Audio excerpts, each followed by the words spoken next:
Stare in spoštljivo prenovljene hiše praviloma požanjajo veliko zanimanja.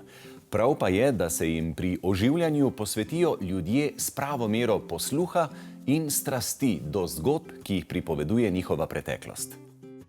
Smo v objemu prečudovite narave v Ribčevem lazu ob Bohinjskem jezeru in čas je, da spoznamo tole čudovito, elegantno prenovljeno lepotico, ki je bila še pred nekaj leti v zelo žalostnem stanju.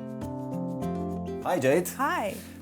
It seems like you really love houses where everybody else has almost given up on them. What is the initial story of this house? What was the condition when you first saw it? Yeah, it's a good question because I think a lot of these houses are kind of left, and with this particular house, it was a government house for so long and then has just been neglected, and there was a hole in the roof and all the wood had rotten outside and it had been neglected for so long, and so the house went up for auction when my client bought it. And so I was given the great privilege to kind of find the story that the house once was and had told. I think these older places have such character and souls, and they lived a full life before they went into decay. And I think Bohin in particular is such, a historic tourist place, and you can imagine like this house once had its opulent day, and many families would come here and create amazing memories, and the house has all of that in it still. So you kind of have to find the story that the house needs to tell and hopefully can continue, to tell for many years to come. So how did you return her glory and her story? Did you change the floor plan? Well, the main floor plan, I would say, is pretty much the same. I mean, the living room and the bedrooms are what they once were. The house is protected, so we really had to work with the Historical Society in keeping certain characteristics of the house. And obviously for me, I want to keep as much as the authenticity of the house as possible. So even though we did modern things to it, like insulation and underfloor heating and all of those, modern kind of cons, we were able to, I think, keep the authenticity of the house from the outside as well as the inside. So you had to cooperate with the Institute for Cultural Heritage. And what were the limitations? What had to stay? Both of us agreed that we wanted to keep as much as possible, but there were some particular aspects of this house that needed to remain. So the ceiling you can see is the original ceiling, and we just restored that. We have a fresco to the left over here that we had to keep, and we kept the original staircase. That's inside. The outside had to remain exactly the same, so we had to, all the wood outside had rotten, so we had to rebuild the whole wooden frame, and through keeping the original style and design. So quite a bit.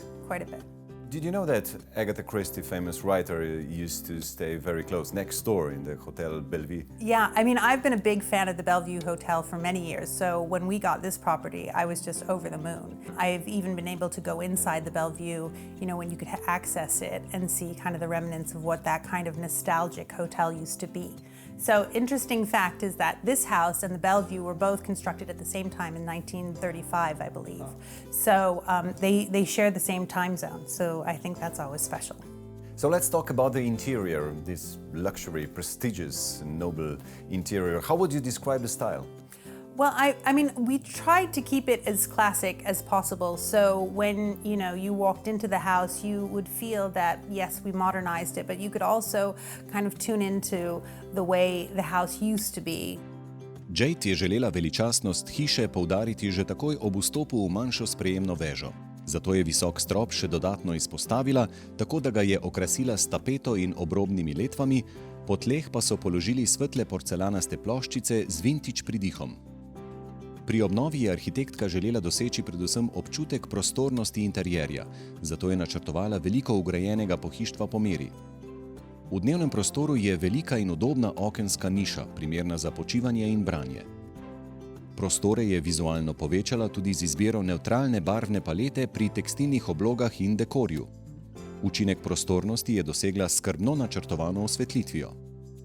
Kuhinja je bila v osnovi precej manjša, zato je bila tam potrebna prerazporeditev in spet precej ugradnih omar, saj mora biti v hiši, v kateri lahko dopustuje kar 10 oseb, veliko shranjevalnega prostora, še posebno v kuhinji. Jade se ne boji uporabiti temne barve, tudi če prostor nima veliko dnevne svetlobe. Pravi, da je za kuhinjo namenoma izbrala temno-zelen odtenek, ki prostoru doda dramatičnost, globino in eleganco. Markantne lesene stopnice vodijo v zgornje nadstropje, kjer so spalnice. Vse imajo izhod na balkon. Dodaten občutek udobja in luksuza pa je dosegla tako, da je v spalnice namestila vidne tuše in umivalnike. Iz prvega nadstropja vodijo strme stopnice do podstrehe, kjer so otroške sobe. Te imajo balkon v višini drevesnih krošenj, zato se otroci tam počutijo, kot bi spali v hišici na drevesu. V Bohinju, kjer je vreme zelo spremenljivo in pogosto tudi dežuje, je potreba po družabnih prostorih toliko večja. Tako je tudi v tej hiši, kjer sta v kletnih prostorih savna in dodatna soba, tako imenovana igralnica, v kateri se ob slabem vremenu lahko igra pikado ali namizni nogomet. I love the tourist posters, old tourist posters. So where did you find them? So at the museum, they were putting on a show, and I saw them there, and I thought, how fabulous would it be to, contact them to see if I could get some of those prints, because they're old Slovenian travel posters, and Slovenia has always been a tourist country.